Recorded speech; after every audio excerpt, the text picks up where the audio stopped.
nous semble important dans des contextes actuels qui sont des contextes préélectoraux, marqués un peu par le déferlement de la violence verbale, tout au moins, qu'il soit nécessaire que les hommes religieux prennent toutes leurs responsabilités, mesurent exactement leur place dans le fonctionnement de la société et s'engagent à jouer convenablement la partition. Donc l'idée est de se situer dans une dynamique plutôt préventive que curative. Préventif parce qu'il ne faut pas attendre que les problèmes se posent pour commencer à parler. C'est maintenant qu'il faut parler aux différents acteurs, mais il faut leur parler avec responsabilité et dans une posture d'équidistance. Ça nous semble important.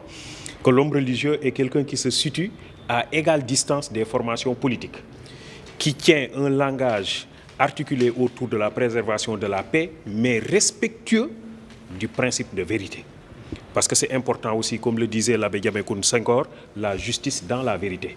Donc je crois que c'est important de dire à tout le monde qu'il faut savoir raison garder, qu'il faut que les opérations électorales se déroulent dans d'excellentes conditions de transparence, que le scrutin se déroule convenablement, que tous ceux qui doivent participer participent réellement et effectivement, et qu'à la fin, on aura à compter des cartes et non des cadavres.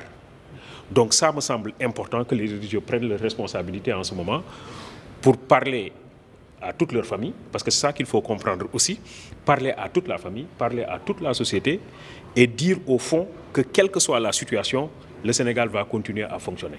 L'élection, c'est un moment, c'est juste le 24 février. Le 25 février, le Sénégal, Inch'Allah, continuera à fonctionner.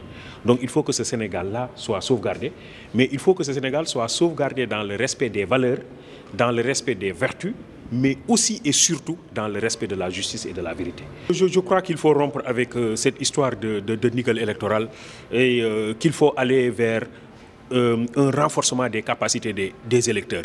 L'idée est simplement qu'aujourd'hui, je crois que les différents candidats à l'élection présidentielle sont porteurs d'une offre politique.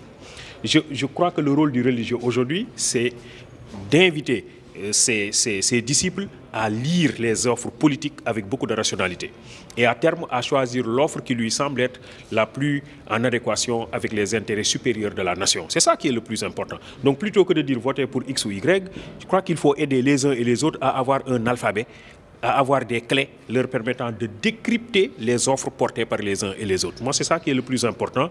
Et je crois que l'ère de ces digues politiques qui fonctionnaient à un moment où, évidemment, vous aviez beaucoup de disciples qui ne comprenaient pas grand-chose. Aujourd'hui, les choses ont changé avec les nouveaux outils de communication, avec les techniques de traduction, avec le développement des appareils politiques. Je crois que les gens, les uns et les autres, ont la capacité d'accéder aux offres présentées par les différents acteurs. Et de ce point de vue-là, le plus important, c'est dire à l'individu que c'est sa responsabilité première qui est engagée dans son rapport avec le pays. Donc quand je choisis quelqu'un, ce n'est pas un choix pour moi, mais c'est un choix qui engage le pays tout entier. Donc il faudrait bien que je fasse un choix qui soit un choix conscient, responsable, mais un choix qui met en avant l'intérêt supérieur du pays.